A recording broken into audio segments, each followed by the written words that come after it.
Bonjour à toutes et à tous et bienvenue sur ma chaîne Cuisine Lati. J'espère que vous allez bien. Aujourd'hui, je partage avec vous plein de recettes. On va voir le pain traditionnel à ma façon. C'est super bon et je vais vous donner des astuces pour bien réussir votre pain. On va voir aussi une recette du poulet aux olives et ça aussi c'est à ma façon parce qu'il y a beaucoup de façons à faire le poulet, le mhammar ou le mchoui ou bien bon, il y a beaucoup de sortes et chacun à sa façon. Donc je vais vous donner aussi des astuces pour bien réussir votre sauce de poulet. On va voir aussi sur cette vidéo une salade de légumes donc variés. Voilà, je vais arrêter de parler et on va passer à la première recette, le pain traditionnel. Donc pour mon pain aujourd'hui, moi je l'ai fait avec la farine complète. Là j'ai 500 grammes de farine complète type 150. Donc ça c'est pour si vous voulez un pain vraiment sain, bon. Et voilà, donc sinon, si vous voulez un pain blanc, vous pouvez utiliser 250 grammes de farine blanche type 45 et vous utilisez avec 250 grammes de semoule extra fine, le fino, comme on dit chez nous, mais vraiment la semoule, la fine, quoi. Voilà, ça c'est pour avoir vraiment un pain blanc. Là, j'ai une petite cuillère de sel.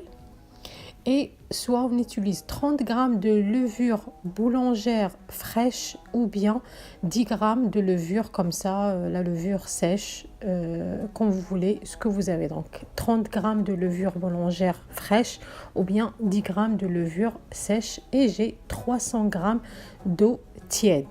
Vérifiez pendant le pétrissage la texture de la pâte. Ajoutez si besoin un peu d'eau tiède. De toute façon, la pâte, elle doit être collante. Voilà, donc là, la première chose que je vais commencer, moi, c'est de mettre la levure sèche dans un bol et je rajoute un petit peu d'eau tiède. Donc, si vous avez la levure boulangère fraîche, vous la mettez directement avec la farine. Pétrir votre pâte 3 à 4 minutes dans un robot et à la main 8 à 10 minutes. Ensuite, on va couvrir notre pâte, on va le laisser dans un endroit chaud et sec jusqu'à ce que notre pâte double de volume. Ensuite, on va prendre un petit peu d'eau et on va dégazer la pâte. Donc là, on va enlever le gaz de la levure, bien sûr, et on va former des boules.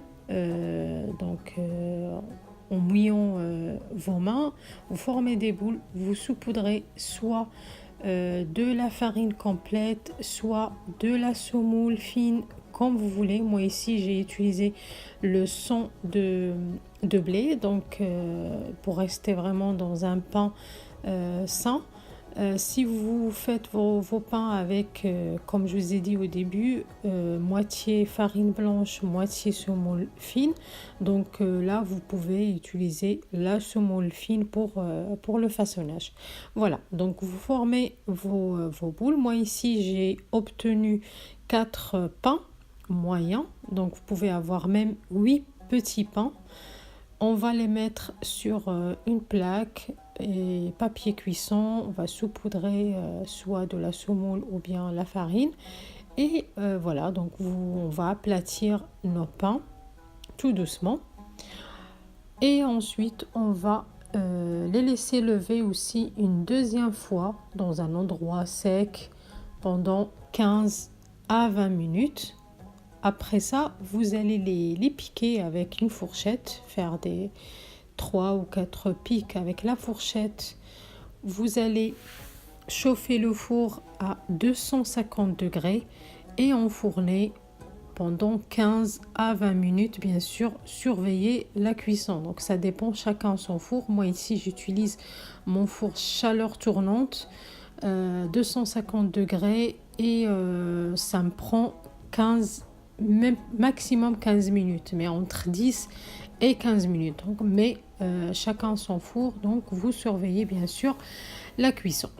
Voilà pour le pain. Maintenant, on va passer au poulet. On aura besoin d'un poulet entier, environ ici 1,5 kg. Moi, j'ai un poulet fermier.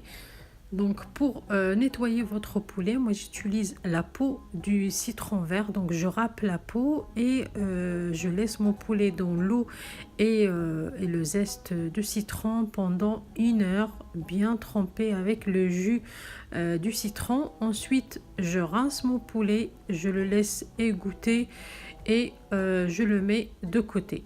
Là je vais utiliser les olives comme ça. Vous pouvez utiliser les olives vertes aussi. Pour les épices, j'ai 2 assiettes, une ici pour la marinade et une pour la sauce. Alors là, j'ai besoin d'un tout petit peu de sel, pas beaucoup, hein. Les olives sont salées, le citron confit aussi. J'ai besoin du safran, donc le safran comme celui-là, on a vraiment, ça c'est super bon. Avec le poulet, j'ai la moitié d'une petite cuillère de curcuma, une petite cuillère de gingembre, la moitié d'une petite cuillère de paprika doux, la moitié d'une petite cuillère de poivre et la moitié d'une petite cuillère de ras el hanout, ça c'est facultatif aussi, et la moitié d'une petite cuillère de beurre rance. Donc ça aussi c'est facultatif, si vous n'avez pas, si vous n'aimez pas, c'est pas la peine. Donc la même chose dans l'autre assiette aussi, pareil, avec une gousse d'ail râpée. On a la moitié d'un citron confit et un bouquet de persil et coriandre coupé. Là j'ai 2 oignons coupé en petits dés et là j'ai 50 g d'huile d'olive. Donc on va commencer d'abord par la marinade. Donc on va mettre nos épices comme je vous ai dit. Donc le poulet, ça se marie très bien avec le gingembre. Donc vous mettez plus de gingembre que les autres épices. Comme je vous ai dit, ras el hanout et le beurre rance, c'est facultatif. Donc voilà. Et on va rajouter aux épices le bouquet de coriandre et persil. Ensuite, on va mettre un petit peu d'eau pour avoir une marinade un petit peu liquide. Donc voilà, on va utiliser la cuillère, on va écraser tous les épices, bien les mélanger. Moi j'ai rajouté encore un petit peu d'eau, comme vous voyez c'est un petit peu liquide, et j'ajoute le beurre rance. Donc comme je vous ai dit, bon, le beurre rance ça donne vraiment un bon goût, mais il y en a qui n'aiment pas, donc c'est pas la peine de le mettre. Voilà, on commence à mariner notre poulet. Alors l'astuce pour avoir vraiment un poulet vraiment avec un bon goût, si je peux dire, vous mettez la marinade entre la peau du poulet et le blanc du poulet. Comme vous voyez, donc moi je soulève un petit peu la peau et je mets ma marinade entre les deux. Ça donne vraiment un bon goût à notre blanc de poulet. Donc je marine et je mets aussi à l'intérieur du poulet. Là on prend une marmite et on va mettre notre poulet pour le faire revenir un petit peu. Là vous pouvez utiliser votre poulet, vous pouvez le cuire maintenant de suite, ou bien vous pouvez le laisser dans la marinade une nuit entière ou bien une journée. Ça risque rien, au contraire c'est meilleur. Donc voilà, moi je vais le cuisiner maintenant. Donc là je vais juste garder le bol là pour mettre les autres épices pour la sauce. Quand j'ai mis le poulet, comme vous voyez, j'ai ajouté quelques gouttes d'eau pour que les épices ne collent pas. Voilà, donc on va couvrir le poulet, on va le laisser revenir. Donc on va le laisser pendant 5 à 10 minutes. On prend l'autre assiette des épices et on va la mettre dans ce bol. Ensuite, je rajoute de l'eau. Alors, si vous avez un poulet fermier, donc le poulet fermier, ça demande plus de cuisson que le poulet normal. Donc pour ça, moi, il me demande 1 heure de cuisson. Donc si vous avez le poulet normal, donc là, ça vous demande pas beaucoup de cuisson, donc une demi-heure, il est prêt. Donc dans ce cas-là, vous mettez pas beaucoup d'eau si vous avez le poulet normal. Donc vous mettez vraiment 60 g d'eau maximum. Mais là, puisque moi c'est un poulet fermier, donc je vais mettre 100 g d'eau ou bien 100 ml d'eau parce que là, on a les oignons et le poulet qui vont vraiment nous donner plus de jus. Je rajoute le citron confit et mes 2 oignons. Pour le citron confit, vous les coupez avec la peau et tout, donc vous coupez en petits morceaux ou bien en grands morceaux. De toute façon, ils vont pas rester comme ça, vous allez voir, ça va fondre avec la sauce. Je rajoute le beurre rance facultatif et là, je mets les 50 grammes d'huile d'olive. Ensuite, je mélange et je laisse mon poulet sur... on met le blanc de poulet en fait en dessous parce que c'est lui qui demande plus de cuisson que les autres côtés. Bien sûr, moi là, je vais le laisser une demi-heure à 40 minutes comme ça sur ce côté et après je vais le retourner sur le dos pour une quinzaine de minutes. Donc je laisse mon poulet cuire et là on va passer à la salade. Donc on va faire des carottes marinées. Donc là j'ai 250 grammes de carottes cuites dans l'eau et un petit peu de sel. Donc vous pouvez le faire aussi à la vapeur si vous voulez. Et pour les épices, ici j'ai du cumin, du paprika doux, coriandre et persil et bien sûr de l'ail. Vous pouvez rajouter un petit peu de poivre si vous voulez, mais moi j'ai évité, donc mieux pas. Pour l'ail, j'ai mis 2 gousses d'ail. Donc là, j'aurais besoin aussi d'un petit peu d'huile d'olive et le jus de la moitié d'un citron. Donc les carottes sont déjà cuites. On va mélanger juste le cumin, le paprika, un petit peu de sel, pas beaucoup, et la coriandre et persil avec l'ail. Et je mets avec mes carottes. Donc ces carottes marinées, ils sont vraiment super bonnes. Donc soit froides ou chaudes, c'est vraiment bon. Donc pour ça, on va rajouter l'huile et le jus de la moitié d'un citron. Donc là, j'ai 250 grammes de carottes. Bien sûr, si vous voulez une grande quantité, vous doublez aussi les ingrédients. Donc là, c'est vraiment facile, c'est rapide. Surtout si vous préparez vraiment à la veille ou bien à l'avance les carottes, ça vous fait gagner du temps. Donc voilà, donc on réserve le mélange au frais si vous voulez ou bien vous réchauffez juste avant le service. Donc moi je vais les présenter comme ça, des carottes froides marinées, c'est super bon. Voilà, on passe à une salade aussi de pommes de terre. Donc cette salade aussi, elle est facile et rapide. Donc les pommes de terre aussi cuites dans l'eau salée.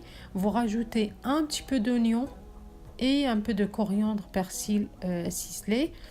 Vous rajoutez un petit peu d'huile d'olive et le jus aussi le jus de la moitié d'un citron, pardon. Vous pouvez mettre aussi ces pommes de terre avec de la mayonnaise. Donc si vous mettez la mayonnaise, donc c'est pas la peine de mettre l'oignon, le citron et l'huile d'olive. Donc vous mettez juste pommes de terre, coriandre, persil et de la mayonnaise. Ça aussi, ça se mange froid. Donc vous mélangez et vous réservez au frais jusqu'à la présentation de votre salade. Et voilà, on a une deuxième salade qui est prête, facile et rapide. Donc on repasse à notre poulet. Là, ça fait une demi-heure de cuisson. Donc je commence à piquer le poulet avec un pic ou bien un cure-dent et surtout vers le blanc et vers la cuisse. Je vais le retourner sur le dos pendant 20 à 30 minutes pour finir la cuisson. Donc ça, c'est une astuce pour avoir vraiment un bon poulet bien cuit partout. Donc après avoir laissé passer une demi-heure de cuisson, je retire mon poulet et je vais revenir vers la sauce. Donc là, si vous utilisez par exemple le foie du poulet, vous pouvez le couper en 4 et vous le mettez maintenant avec la sauce et vous le laissez cuire. Moi, je vais pas l'utiliser aujourd'hui, donc je vais le laisser juste comme ça la sauce sans le foie. Donc mon poulet, il est là, je l'ai retiré, comme vous voyez, il est bien cuit et la marinade qu'on a utilisée là entre la peau et le blanc de poulet, on la voit très bien. Donc vraiment ça donne un bon goût. Donc ça c'est une astuce aussi. Essayez-la et vous allez voir. Voilà, donc mon poulet, je vais le laisser ici. Avant de le faire dorer au four, je vais vous montrer comment on peut avoir une très bonne sauce. Donc là, vous laissez votre marmite ouverte sans le couvercle et vous utilisez une cuillère en bois. Vous baissez le feu. Là, j'ai accéléré moi la vidéo, mais c'est pour gagner du temps. Vous laissez votre sauce jusqu'à ce que l'huile se sépare de la sauce, comme celui-là, comme vous voyez sur la photo. Là, on peut dire que la sauce est prête. Donc, on va retirer l'huile qui est là, donc on va pas la garder. Donc cette huile, avant moi, je la jetais, mais maintenant non. Je prends l'huile et c'est avec cette huile que je vais badigeonner mon poulet avant de le passer au four. Avant, j'utilisais le beurre ou bien le beurre rance, mais maintenant, j'utilise cette huile pour éviter le gaspillage de 1 et pour avoir vraiment un meilleur goût de 2. Donc voilà, on badigeonne partout. Ensuite, on va passer notre poulet au four pour le faire dorer. Donc 5 minutes, ça prend pas vraiment beaucoup de temps. Donc 5 minutes dans un four à 200 degrés. Donc voilà. Pour les olives, moi, je les ai rincées avec de l'eau chaude plusieurs fois. Donc 3 à 4 fois. Et ensuite, voilà, c'est prêt. Donc ça, c'est l'eau que je l'ai préparé avec le Thermomix. Donc je ne l'ai pas préparé. C'est pour ça que je ne vous ai pas montré la recette. Pour mon assiette de salade variée, donc vous voyez, donc là j'ai fait la tomate et les oignons, je les ai coupés en petits morceaux. J'ai de la betterave aussi, je vais juste mettre de la vinaigrette par-dessus. Nos salades, pommes de terre, carottes, ils sont là, et une petite salade verte avec tomates, radis, olives, maïs. Donc vous mettez ce que vous voulez. Ici, c'est mon dessert. Donc ça, c'est mon dessert de toujours. C'est les yaourts nature ou bien avec une autre saveur que vous aimez. Moi, j'ai utilisé ici yaourt nature avec les graines de chia. J'ai mis un petit peu de framboise, un peu de fruits, vous mettez ce que vous voulez. Et aussi un petit peu de soit les céréales ou ce que vous avez, ce que vous aimez bien sûr. Pour la salade, c'est rapide et facile à faire, surtout comme je vous ai dit, si vous préparez en avance les carottes, les pommes de terre, vous les faites cuire à la vapeur ou bien dans l'eau, ça évite de perdre du temps et on se fatigue moins. Voilà, donc j'ai accompagné mon plat avec un bon thé à la menthe, il y a le pain. Et pour le poulet, je l'ai décoré avec les olives et le citron confit. Vous pouvez rajouter aussi les frites si vous voulez. Donc voilà, mon poulet avec le citron confit et les olives, il est prêt. J'espère que cette recette vous a plu. N'oubliez pas de liker la vidéo, de me laisser vos commentaires, vos retours. Je vous dis prenez soin de vous, prenez soin de vos proches, de votre santé et je vous dis à très bientôt.